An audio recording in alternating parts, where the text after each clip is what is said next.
Yeah, I'm about to fade away, 'cause every time I wake up I feel like it's Monday, something's going. Timnas Indonesia bersiap menghadapi laga besar melawan Australia di Sydney Football Stadium pada 20 Maret 2025. Dengan Patrick Kluivert sebagai pelatih baru, perubahan taktik dan susunan pemain tampaknya tak terhindarkan. Salah satu posisi yang kemungkinan mengalami perubahan adalah bek tengah, di mana Rizky Ridho mungkin saja kehilangan tempatnya di starter.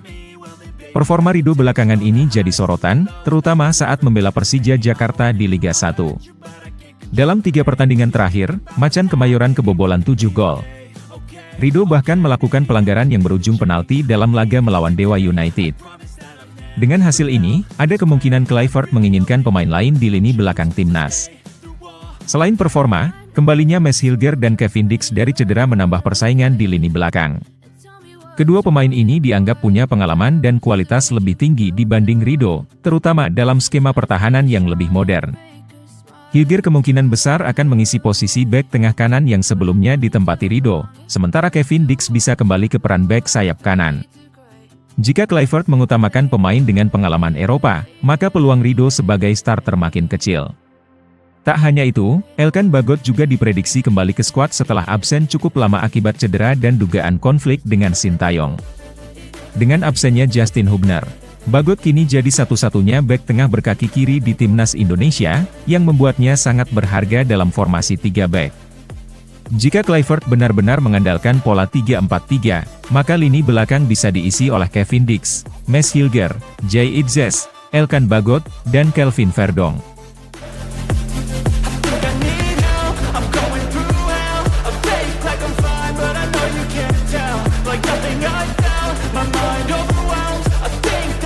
Keputusan Indra Syafri dalam menentukan skuad timnas U20 Indonesia untuk Piala Asia mendapat sorotan tajam dari media Vietnam Soha. Mereka menilai daftar pemain yang dibawa kali ini cukup mengejutkan dan tidak biasa. Bahkan, mereka meragukan Garuda Nusantara bisa berbicara banyak di turnamen tersebut, apalagi dengan target tinggi mencapai semifinal. Pemilihan pemain yang berbeda dari edisi sebelumnya membuat mereka bertanya-tanya tentang strategi Indra Syafri. Salah satu alasan utama kritik ini adalah absennya beberapa pemain kunci yang sebelumnya membawa timnas U19 juara di ajang AFF.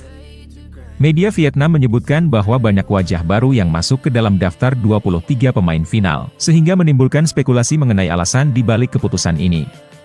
Selain itu, komposisi skuad terbaru juga dinilai cukup berbeda dibandingkan dengan tim yang tampil di babak kualifikasi Piala Asia U20. Hal ini semakin membuat media Vietnam ragu apakah Garuda Nusantara mampu mencapai target semifinal dengan skuad yang dianggap tidak biasa ini. Mereka mempertanyakan apakah keputusan Indra Syafri merupakan langkah berani untuk mencari keseimbangan tim atau justru langkah berisiko yang bisa menghambat peluang Indonesia di turnamen nanti. Meski mendapat kritik, Indra Syafri dikenal sebagai pelatih yang punya visi jangka panjang. Ia mungkin memiliki alasan kuat dalam pemilihan pemain, baik dari segi taktik maupun kebutuhan tim secara keseluruhan. Kini, tugas timnas U20 Indonesia adalah membuktikan bahwa keputusan ini tepat dengan menunjukkan performa terbaik di Piala Asia U20.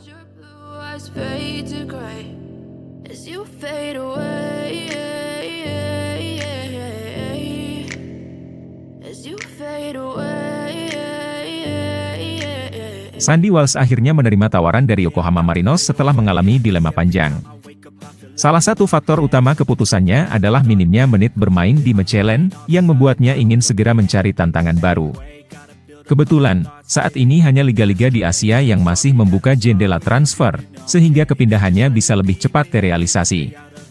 Bagi Sandy, keputusan ini bukan sekadar mencari klub baru, tetapi juga langkah besar dalam perjalanan karirnya. Liga Jepang menjadi pilihan menarik karena kompetisinya yang ketat dan penuh tantangan. Sandy mengakui bahwa pindah ke Asia memang sudah ada dalam rencananya sejak beberapa tahun lalu. Kesempatan untuk bergabung dengan klub besar seperti Yokohama Marinos tentu bukan sesuatu yang bisa ia lewatkan begitu saja. Dengan atmosfer sepak bola Jepang yang kompetitif dan gaya permainan cepat, ini akan menjadi ujian baru bagi kemampuan dan mentalitasnya di lapangan. Namun, memilih untuk meninggalkan Eropa dan berkarir di Asia bukanlah keputusan yang mudah bagi Sandy. Ia harus mempertimbangkan banyak hal, mulai dari adaptasi dengan budaya baru hingga cara bermain yang berbeda dari yang biasa ia hadapi di Eropa. Sebagai pemain yang sudah lama berkarir di benua biru, tentu ada banyak kebiasaan yang harus disesuaikan dengan lingkungan barunya di Jepang. Tantangan ini justru menjadi motivasi tambahan baginya untuk terus berkembang. Kini, Sandy siap memulai petualangan barunya bersama Yokohama Marinos. Persiapan yang matang menjadi kunci agar ia bisa cepat beradaptasi dengan tim dan kompetisi di Jepang. Dengan pengalaman dan kualitasnya, Sandy tentu berharap bisa memberikan kontribusi besar bagi klub barunya.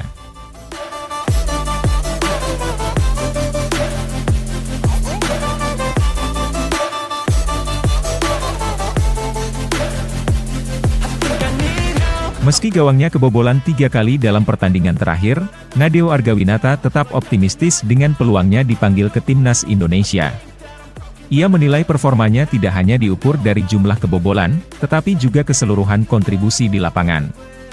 Apalagi 2 asisten pelatih timnas Indonesia hadir langsung menyaksikan pertandingan tersebut. Keberadaan mereka menjadi motivasi tersendiri bagi Nadeo untuk menunjukkan yang terbaik. Dalam sesi jumpa pers usai pertandingan, kiper berusia 27 tahun itu mengungkapkan rasa senangnya karena mendapat perhatian langsung dari staf kepelatihan timnas. Ia bahkan sempat berbincang dengan mereka di hotel sebelum laga. Menurutnya, tim pelatih pasti menilai pemain secara objektif dan tidak hanya fokus pada hasil akhir pertandingan. Sebagai pemain, tugasnya adalah memberikan performa maksimal di setiap kesempatan. Nadeo juga menegaskan bahwa ia selalu bekerja keras untuk mempertahankan kualitasnya sebagai penjaga gawang. Dengan pengalaman 24 caps bersama timnas Indonesia, ia merasa memiliki modal kuat untuk kembali dipanggil oleh pelatih Peter Huistra. Ia menyadari bahwa persaingan di posisi kiper sangat ketat, tetapi hal itu justru semakin memotivasinya untuk terus berkembang. Pada akhirnya, setiap pemain Liga 1 pasti ingin tampil maksimal di klub masing-masing dengan harapan bisa membela timnas Indonesia. Saat ini, skuad Garuda tengah berjuang untuk lolos ke Piala Dunia, dan Nadeo ingin menjadi bagian dari perjalanan bersejarah tersebut. Ia yakin bahwa kerja keras dan konsistensinya di lapangan akan membuahkan hasil, termasuk peluang kembali mengenakan seragam timnas Indonesia.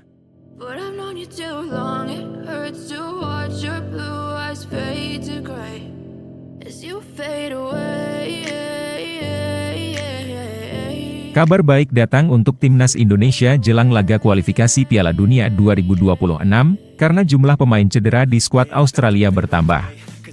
Setelah sebelumnya Alessandro Circati dan Harry Soutar dipastikan absen, kini 2 pemain lainnya Nestori Irankunda dan Jordan Bos juga mengalami cedera saat bermain untuk klub mereka. Ini tentu menjadi tantangan bagi Australia, yang harus mencari alternatif di lini belakang dan serangan mereka. Menurut beberapa laporan, Irankunda mengalami cedera pergelangan kaki saat membela Grasshoppers di Liga Swiss. Sementara itu, Jordan Bos harus ditarik keluar hanya dalam 24 menit saat Westerlo menang atas Standard Liège karena cedera hamstring. Bos yang dikenal sebagai bek kiri tangguh, saat ini masih menunggu hasil pemindaian untuk mengetahui seberapa serius cederanya. Jika kondisinya tidak membaik, peluangnya tampil melawan Indonesia sangat kecil. Sebelumnya, Australia juga dipastikan kehilangan Alessandro Circati dan Harry Soutar, 2 bek tengah andalan mereka. Keduanya mengalami cedera cukup parah dan harus menjalani masa pemulihan panjang. Kehilangan 4 pemain ini tentu menjadi pukulan telak bagi Australia, mengingat mereka menghadapi jadwal penting di kualifikasi Piala Dunia 2026. Dengan situasi ini, timnas Indonesia berpeluang untuk memanfaatkan kelemahan Australia. Absennya Soutar dan Circati bisa membuat pertahanan mereka lebih rentan. Sementara kehilangan Irankunda dan Bos mengurangi daya serang tim. Namun, Indonesia tetap harus waspada, karena Australia memiliki kedalaman skuad yang cukup baik.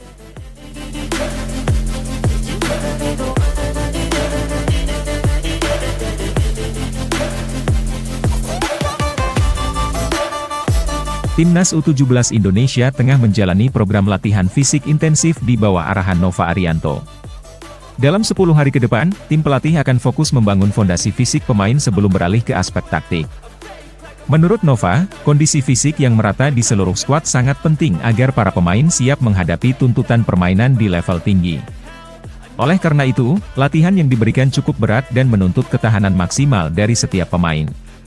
Dalam sesi wawancara, Nova menjelaskan bahwa program ini bertujuan untuk meningkatkan daya tahan tubuh serta kapasitas oksigen yang bisa digunakan pemain. Salah satu indikator utama yang diperhatikan adalah VO2 max, yang mencerminkan kemampuan tubuh dalam menyerap oksigen saat beraktivitas. Hasilnya cukup memuaskan, karena rata-rata pemain sudah mencapai angka 55, dan angka tersebut akan terus ditingkatkan dalam beberapa hari ke depan.